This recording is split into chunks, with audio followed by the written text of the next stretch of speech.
Shalom, jemaat yang dikasihi Tuhan. Marilah kita memasuki peribadahan kudus ini dengan bersaat teduh sejenak.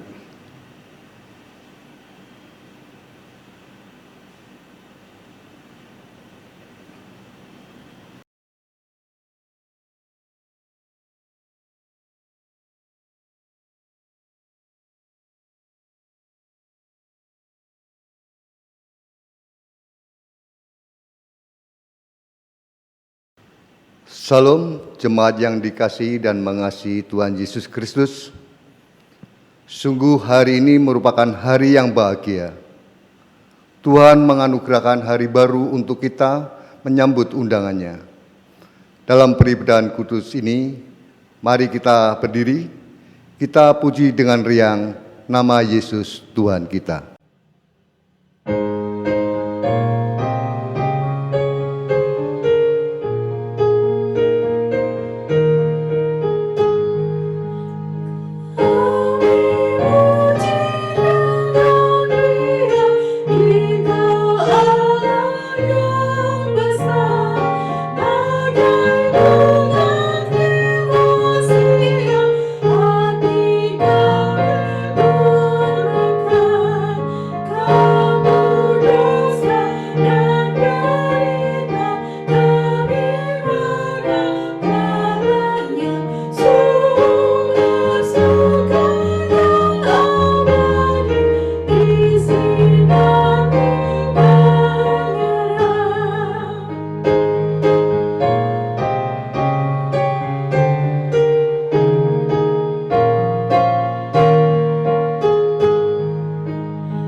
Ibadah ini terjadi karena pertolongan kita di dalam nama Tuhan yang menjadikan langit dan bumi, yang memeliharanya dengan kasih yang kekal.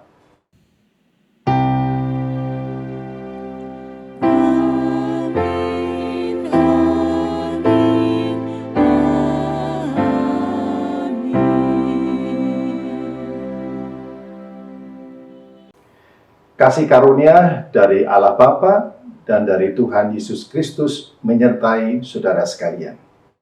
Tuhan beserta saudara juga. Marilah kita membaca kitab Mazmur pasal 62 ayat 5 sampai dengan 12 secara berbalas-balasan. Mereka hanya bermaksud menghempaskan dia dari kedudukannya yang tinggi. Mereka suka kepada dusta. Dengan mulutnya mereka memberkati, tetapi dalam hatinya mereka mengutuki. Hanya pada Allah saja kiranya aku tenang, sebab padamu-nyalah harapanku. Hanya dialah gunung batuku dan keselamatanku, kota bentengku, aku tidak akan goyah. Pada Allah ada keselamatanku dan kemuliaanku. Gunung batu kekuatanku, tempat perlindunganku ialah Allah. Percayalah kepadanya setiap waktu, hai umat. Curahkanlah isi hatimu di hadapannya. Allah ialah tempat perlindungan kita. Hanya angin saja orang-orang yang hina, suatu dusta saja orang-orang yang mulia. Pada neraca mereka naik ke atas, mereka sekalian lebih ringan daripada angin. Janganlah percaya kepada pemerasan. Janganlah menaruh harap yang sia-sia kepada perampasan. Apabila harta makin bertambah, janganlah hatimu melekat padanya. Satu kali Allah berfirman, dua hal yang aku dengar. bahwa kuasa dari Allah asalnya, dan daripadamu juga kasih setia ya Tuhan, sebab Engkau membalas setiap orang menurut perbuatannya.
Saudaraku, marilah kita mengakui dosa-dosa kita.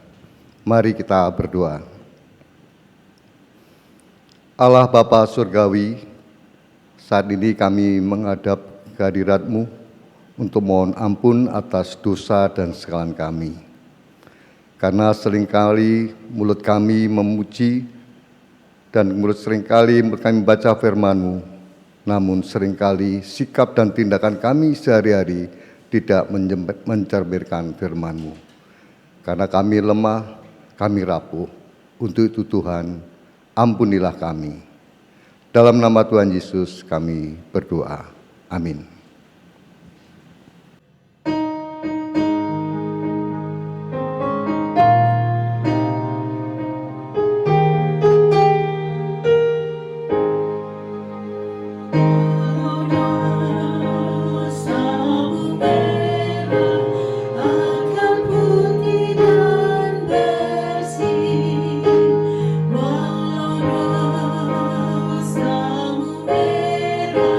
Akan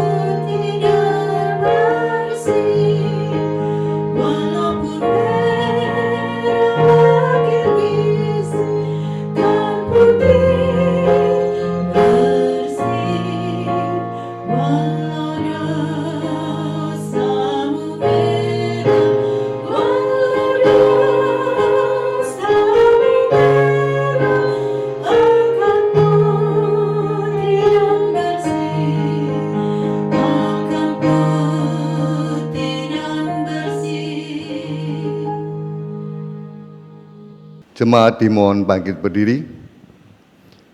Saudaraku, kabar pengampunan diberitakan bagi kita sekalian yang diambil dari kitab Yesaya pasal 1 ayat 18.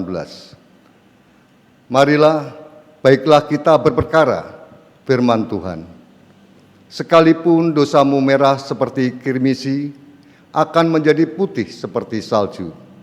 Sekalipun berwarna merah seperti kain kesumba, akan menjadi putih seperti bulu domba. Demikianlah berita anugerah dari Tuhan. Syukur kepada Allah.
Mari kita bersama berdoa, kita mohon pertolongan Roh Kudus untuk pemberitaan firman Tuhan. Kita berdoa. Tuhan Yesus, kami bersyukur karena pada hari ini pun kami memiliki kesempatan untuk sekali lagi membaca dari Alkitab kami, menggumuli firman-Mu, kehendak-Mu atas kami. Ya Roh Kudus, tolonglah kami sekalian yang berbicara, demikian juga kami yang mendengarkan dimanapun kami berada. Kami berdoa di dalam nama Tuhan Yesus Kristus. Amin. Pembacaan hari ini terambil dari Injil Markus pasal 1 ayat 14 sampai dengan ayat 20. Yang demikianlah bunyinya. Sesudah Yohanes ditangkap, datanglah Yesus ke Galilea memberitakan Injil Allah. Katanya, waktunya telah genap, kerajaan Allah sudah dekat. Bertobatlah dan percayalah kepada Injil. Ketika Yesus sedang berjalan menyusur Danau Galilea, ia melihat Simon dan Andreas, saudara Simon. Mereka sedang menebarkan jala di danau sebab mereka penjala ikan. Yesus berkata kepada mereka, "Mari, ikutlah aku dan kamu akan kujadikan penjala manusia." Lalu mereka pun segera meninggalkan jalannya dan mengikuti Dia. Dan setelah Yesus meneruskan perjalanannya sedikit lagi, dilihatnya Yakobus, anak Zebedeus, dan Yohanes saudaranya sedang membereskan jala di dalam perahu. Yesus segera memanggil mereka, dan mereka meninggalkan ayahnya Zebedeus di dalam perahu bersama orang-orang upahannya, lalu mengikuti Dia. Demikianlah pembacaan firman Tuhan. Yang berbahagia adalah mereka yang mendengar firman Tuhan, terlebih yang memelihara dalam hidupnya. Haleluya. Haleluya, haleluya, haleluya.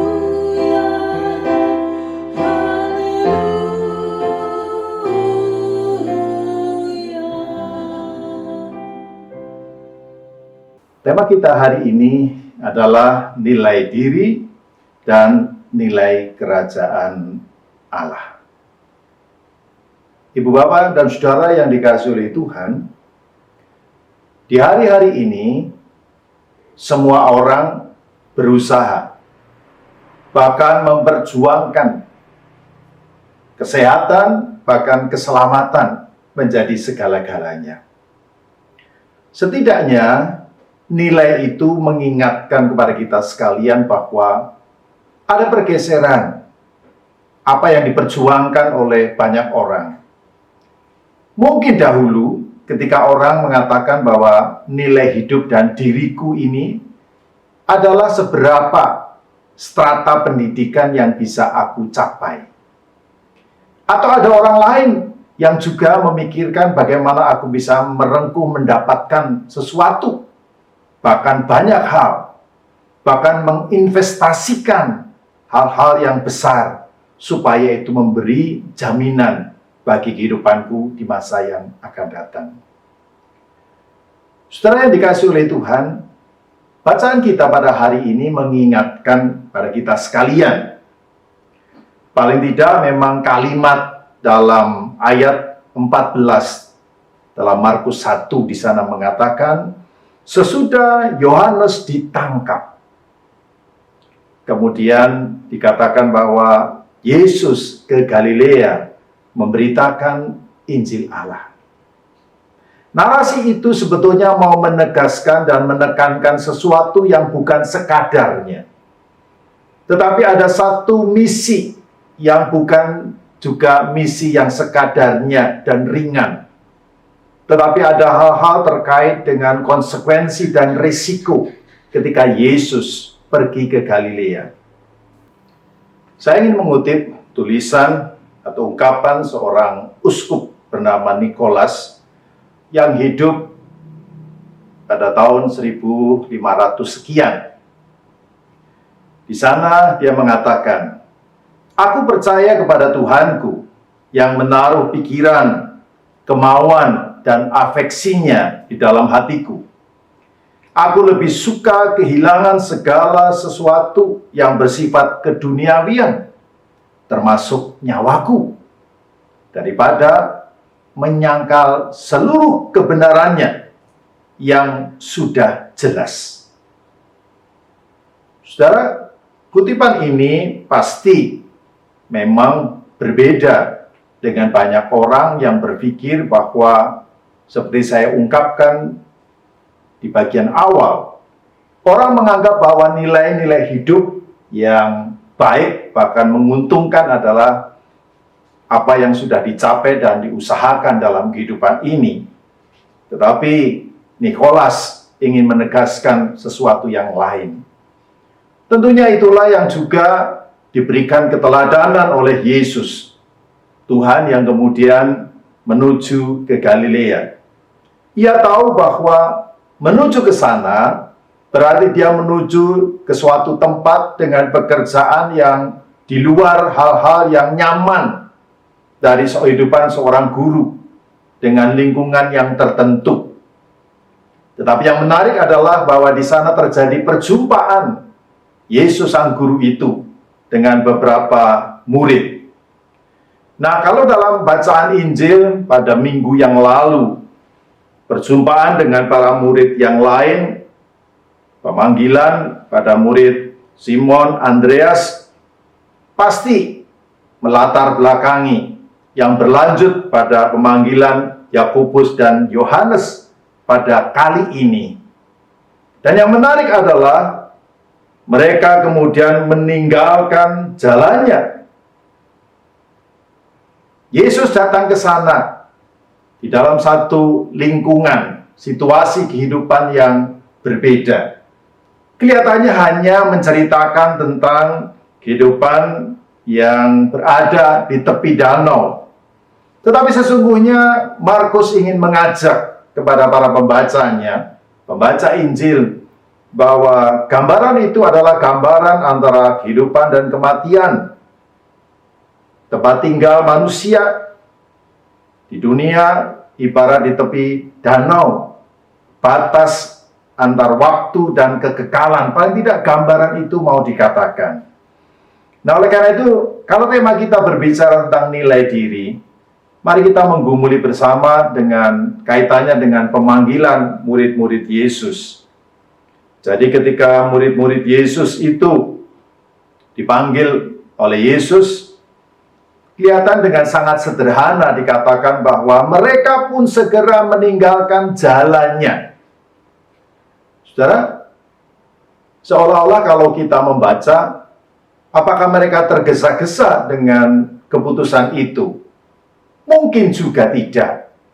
Tetapi itu adalah keputusan yang cepat dan tepat sekaligus sebetulnya menuntut ketaatan kepada Yesus yang kemudian diikuti seumur hidup.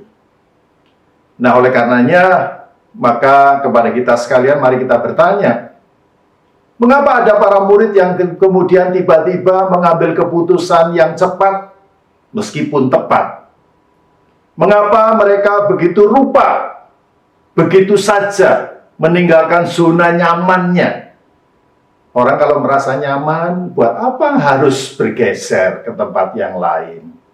Di sini sudah nyaman, sudah sesuai dengan kondisinya, saya menikmatinya. Tetapi inilah yang mau dikatakan bahwa sesungguhnya mereka melihat ada pesona tertentu dari Yesus, guru yang memanggil mereka. Nah, pertanyaannya bagi kita, apakah kita ini menjadi orang yang juga dapat melihat pesona Kristus di dalam kehidupan kita? Jangan-jangan kita ini menjadi sekian lama sebagai pengikut Kristus, tetapi tidak tahu bagaimana harus menjalani, bahkan menghayati panggilan sebagai murid Kristus, dan melihat bahwa ada pesona dalam diri Yesus itu. Oleh karena itu, sama seperti contoh kutipan tentang Uskup Nikolas di bagian awal tadi, tentunya orang akan berpikir, mana yang lebih sulit, mati bagi Kristus atau hidup bagi Kristus? Rasanya, kalau pagi hari saya bangun pagi, bahkan sebelum subuh, saya hanya berpikir, bersediakah saya hari ini hidup bagi Kristus? Jadi bukan hanya sekedar saya melek mata dan beraktivitas, ataukah justru sebaliknya ketika aku bangun dan beraktivitas, ternyata aku menyangkali Yesus dan dengan senang hati atau secara sadar atau tidak, itu terwujud dari sikap, ucapan, dan tindakanku.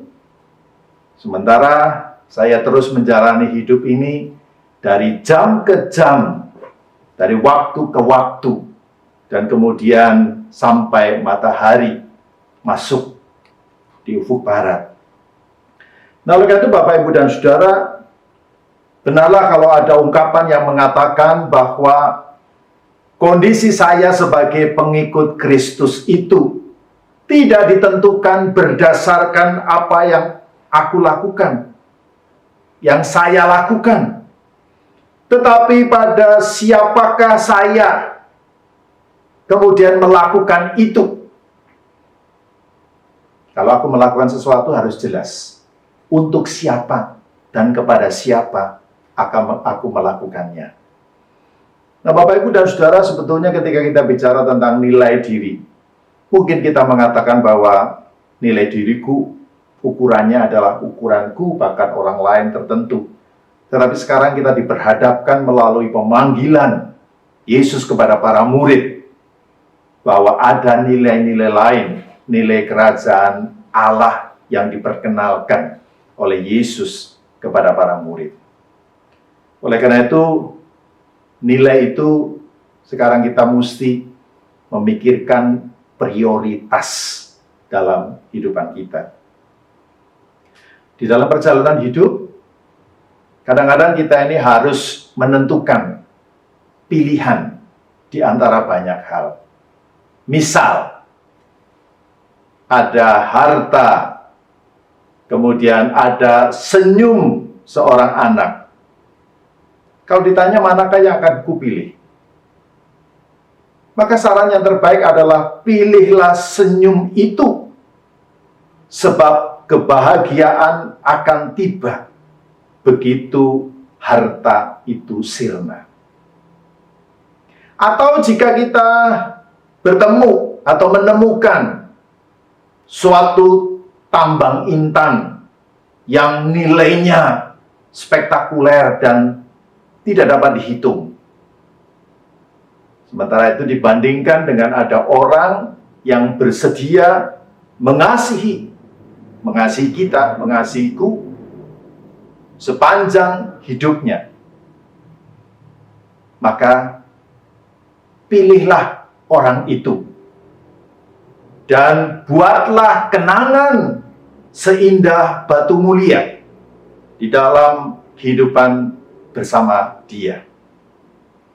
Atau ketika kita ini menemukan pilihan antara memilih Tuhan atau sesuatu yang lain, maka pilihlah Tuhan, sebab engkau sudah memilih hidup yang kekal. Bapak, Ibu, dan Saudara yang dikasihi oleh Tuhan, memang kalau kita merasa bahwa nilai hidup kita ini sudah enak, mapan, dan seterusnya, seolah-olah kita bisa menentukan ada jaminan ke depan. Hidupku bukan sekarang saja, tetapi ke depan ada jaminan karena investasiku. Saya teringat cerita kisah Titanic. Tentunya ini versi sutradara. Dalam kisah itu dikatakan ada seorang wanita yang bersama dengan yang lain ketika kapal itu mulai runtuh dan kemudian mulai akan tenggelam. Dia tiba-tiba sadar ada sesuatu yang dia harus ambil di kabin kamarnya. Dia minta izin kepada petugas, tundalah keberangkatan kapal ini. Aku akan mengambil barang yang berharga. Petugas itu mengatakan, baik, tapi cepatlah. Karena kalau tidak, kita akan mati. Ia segera melewati tempat-tempat di mana dia melihat ada tumpukan uang. Dia melewati tempat-tempat, bahkan masuk kamar-kamar, dan menemukan ada banyak perhiasan, ada pakaian bagus. Itu dia kesampingkan semua. Dia anggap itu tidak penting. Lalu dia menuju ke satu pojokan tempat dia sebagai penumpang. Dia ada di kamar itu dan dia mendapati harta kekayaannya. Apa itu, Bapak, Ibu, dan Saudara? Bukan duit, bukan perhiasan atau apapun, tetapi dia hanya mengambil 3 buah jeruk kecil. 3 buah jeruk kecil. Mengapa? Ternyata buah jeruk itu ketika digunakan, ketika orang berada di lautan, akan mampu membuat seorang mempertahankan kehidupannya dibandingkan kalau dia memakan makanan yang lain. Nah, Bapak, Ibu, dan Saudara yang dikasihi oleh Tuhan, kadang-kadang nilai hidup itu tidak seperti yang kita bayangkan pada awalnya, tetapi sama seperti Kristus yang menetapkan diri dalam ketaatan kepada misi Allah, yaitu misi kerajaan Allah, yaitu bahwa kehadirannya adalah kehadiran untuk memberikan kehidupan. Kadang-kadang ketika kita menjalani kehidupan untuk mengalami sebuah perubahan, perkembangan, atau kemajuan, maka kita perlu berkata ya, tetapi sekaligus berkata tidak. Ya terhadap panggilan Tuhan, ya terhadap nilai-nilai kerajaan Allah, tetapi sekaligus berkata tidak terhadap apapun dan kepada siapapun yang bertentangan dengan misi yang mulia dari Tuhan. Saudara yang dikasihi oleh Tuhan, mari kita memantapkan kehidupan kita. Janganlah kita berpegang terus pada nilai-nilai yang kita anggap itu sesuatu yang sungguh-sungguh mantap dan harus dipegangi seumur hidup. Sama seperti para murid ketika berjumpa dengan Tuhan, mengalami persekutuan dengan Tuhan, maka mereka mengambil keputusan karena melihat pesona dalam Kristus. Ia yang datang dengan seluruh tantangan, bahkan kesulitan, tetapi dia melakukan kekekalan. Apakah Bapak Ibu Saudara juga mau beralih dari nilai yang tidak memiliki kekekalan, beralih ke nilai kerajaan Allah yang memperjuangkan kekekalan? Kiranya itu menjadi pergumulan, bahkan tekad kita semua sebagai murid-murid Kristus. Selamat berjuang untuk nilai-nilai yang kekal, nilai kerajaan Allah.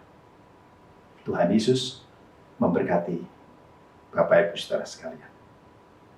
Amin.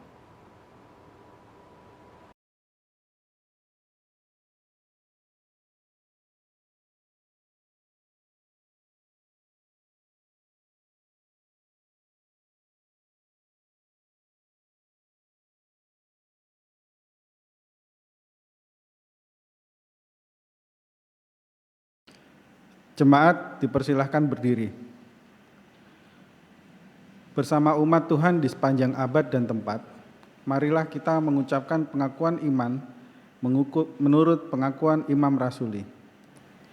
Aku percaya kepada Allah, Bapa yang Maha Kuasa, Khalik langit dan bumi, dan kepada Yesus Kristus anaknya yang tunggal Tuhan kita, yang dikandung dari Roh Kudus, lahir dari anak darah Maria, yang menderita sengsara di bawah pemerintahan Pontius Pilatus, disalibkan, mati dan dikuburkan, turun dalam kerajaan maut. Pada hari yang ketiga, bangkit pula dari antara orang mati, naik ke surga, duduk di sebelah kanan Allah, Bapa yang Maha Kuasa, dan dari sana ia akan datang untuk menghakimi orang yang hidup dan yang mati. Aku percaya kepada Roh Kudus, gereja yang kudus dan am, persekutuan orang kudus, pengampunan dosa, kebangkitan orang mati dan hidup yang kekal. Jemaat dipersilahkan duduk kembali. Mari kita bersama menaikkan syafaat kita, dan nanti kita akhiri dengan menaikkan doa Bapa kami bersama-sama. Mari kita berdoa. Tuhan, kami bersyukur karena melalui ibadah pada hari ini, kami sungguh diingatkan bahwa kami perlu untuk memperbaharui kehidupan kami, supaya ketika kami menjalani hidup ini, maka kami tidak mempertahankan nilai-nilai diri seperti yang kami pernah lakukan di waktu-waktu yang lampau, melainkan oleh karena perjumpaan dengan Tuhan, kami mengambil keputusan untuk memberi perhatian pada nilai-nilai kerajaan Allah. Saat ini ya Tuhan, kami ingin berdoa bagi kehidupan masyarakat dan bangsa kami. Kami tetap bersyukur di tengah-tengah situasi yang belum pulih dari pandemi, bahkan cenderung di mana-mana tempat, kota, bahkan wilayah, pertambahan orang yang menderita semakin lama semakin banyak. Tetapi pemerintah kami berusaha untuk melakukan yang terbaik. Oleh karena itu, Tuhan memberkati semua upaya, khususnya tenaga medis yang berjuang di tengah-tengah kelelahan mereka. Berikan sukacita mereka mengerjakan misi kemanusiaan, supaya ada pengharapan di masa yang akan datang. Tuhan, kami juga teringat akan beberapa bagian di negeri kami ini yang mengalami bencana. Mereka yang harus menghadapi banjir, tanah longsor, dan mereka kehilangan begitu banyak, dan mereka mengalami kepedihan. Apa yang dialami oleh saudara kami di Kalimantan Selatan, Kalimantan Barat, Sulawesi Utara, demikian juga Maluku, dan beberapa tempat di Pulau Jawa. Kami mohon anugerah kasih sayang Tuhan, supaya pihak-pihak pemerintah pun juga lembaga-lembaga kemanusiaan yang berusaha untuk menjangkau mereka dan memberikan pertolongan. Berikanlah ya Tuhan supaya mereka memiliki ketahanan, tetapi juga kesungguhan untuk mengerjakan pemberian bantuan ini secara baik dan merata. Tolonglah ya Tuhan mereka sekalian yang di tempat-tempat pengungsian, di tempat-tempat penampungan, supaya mereka mendapatkan juga pelayanan yang dibutuhkan. Kami juga teringat ya Tuhan untuk korban pesawat Sriwijaya SC182 yang pada tahap-tahap akhir pencarian akan diselesaikan. Tuhan tolonglah ya Tuhan supaya keluarga dari korban juga diberikan hati yang terus terarah kepada Tuhan, bahkan mau mengikhlaskan, bahkan berdamai dengan situasi yang mereka hadapi, supaya pada masa depan mereka juga boleh berjalan terus dalam perjuangan kehidupan mereka. Terima kasih ya Tuhan, kami boleh menyerahkan pergumulan negeri kami ini, karena Engkau mencintai negeri kami ini. Pada saat ini ya Tuhan, kami ingin berdoa bagi anak-anak-Mu, jemaat-Mu di GKI sepanjang ini. Mereka yang oleh karena kondisi kesehatannya menurun, berkatilah mereka ya Tuhan. Semua upaya untuk pemulihan kesehatan dipakai oleh Tuhan, obat-obatan, istirahat, dan segala sesuatu yang baik, itu menjadi jawaban Tuhan atas permohonan pertolongan mereka. Kami berdoa ya Tuhan, meskipun anak-anak-Mu belum bisa beribadah secara onsite tatap muka, tetapi kiranya hati dan pikiran sesungguhnya lebih penting ketika mengarahkan diri kepada berita firman yang didengar bahkan dipergumulkan. Ya Tuhan, saat ini kami ingin menyerahkan juga pergumulan jemaat-Mu di tempat ini, yang bertahun-tahun bergumul dan merindukan untuk mendapatkan, memiliki, dan membangun tempat ibadah yang lebih memadai daripada yang telah dipakai selama ini. Tuhan tolonglah semua orang yang sungguh-sungguh mau memperjuangkannya, bukalah jalan untuk itu ya Tuhan. Kami ingin berdoa juga ya Tuhan, ketika kami mengikat untuk anak-Mu, Penatua Firmanda, yang dalam proses kependetaannya, yang telah selesai dalam tahapan tertentu, dan akan memasuki pada tahapan pemanggilan untuk dipendetakan. Kami tahu ya Tuhan, Engkau sendiri yang pasti membentuk ia, Tuhan pula yang akan menyempurnakannya dari waktu ke waktu. Tuhan juga menolong dan memberkati untuk istrinya, Ibu Ayu, di dalam mendampingi bahkan berpelayanan bersama di tengah-tengah jemaat GKI sepanjang, bersama dengan personalia para penatua, beserta keluarga mereka, serta personalia Badan Pelayanan Jemaat, dan juga orang-orang lain, aktivis yang lain. Terima kasih ya Tuhan untuk kemurahan-Mu. Kami berdoa ya Tuhan untuk semua orang di tengah kerinduan, di tengah sulitnya hidup. Kiranya mereka dikuatkan, diteguhkan pengharapan mereka, karena mereka tidak akan pernah berhenti hanya berseru kepada Tuhan, karena Engkau adalah jawaban atas semua pergumulan persoalan anak-anak-Mu. Terima kasih ya Tuhan. Inilah doa kami, permohonan kami.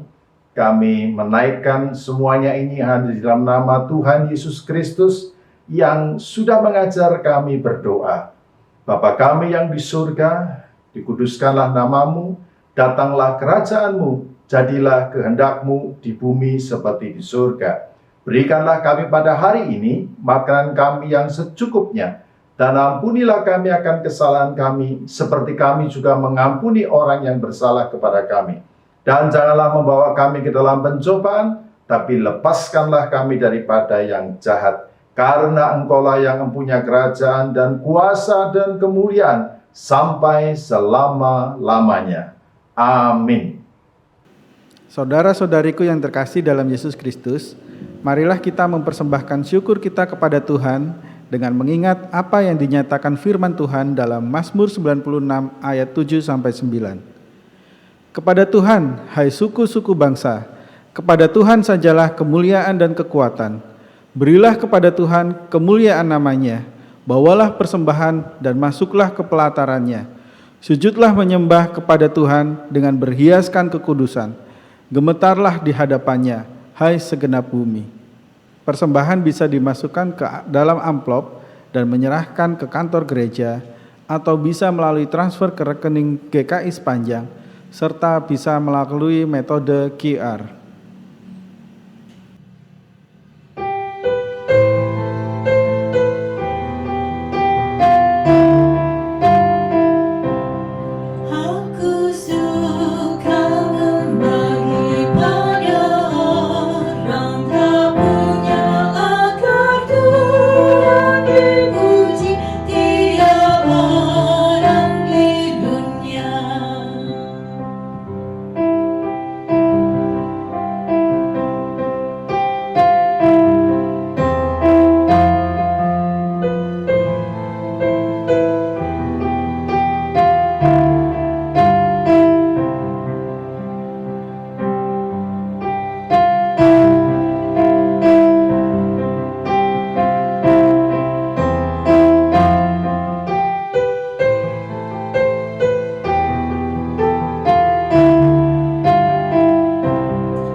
Marilah kita bangkit berdiri dan menyerahkan persembahan kita di dalam doa.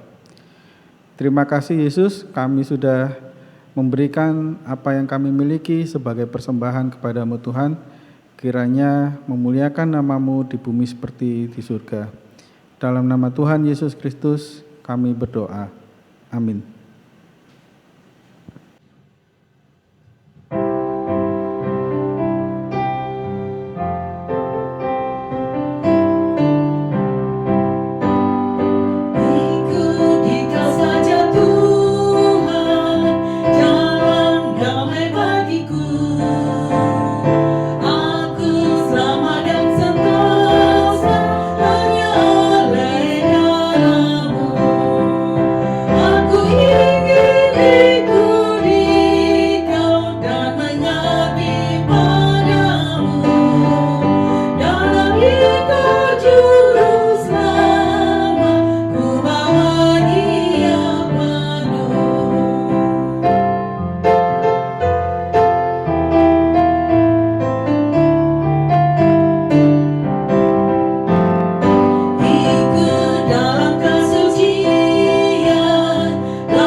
Ketika ibadah ini telah sampai pada akhirnya, kita diingatkan bahwa kita perlu berusaha untuk melakukan nilai-nilai kerajaan Allah.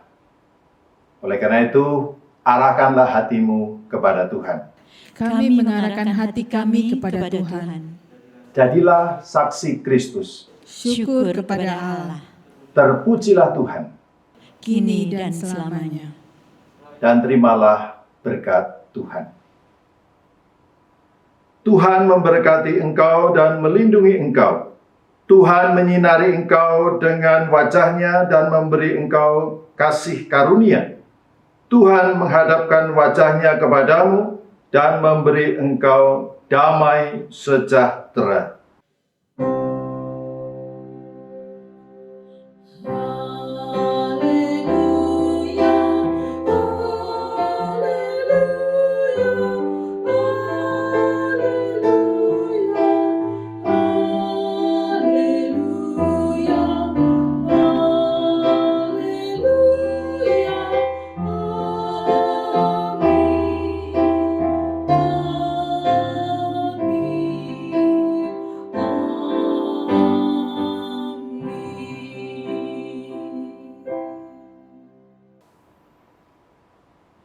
Ibadah Minggu kita sudah selesai. Selamat hari Minggu, salam sehat, tetap menjaga protokol kesehatan, tetap semangat, dan Tuhan memberkati.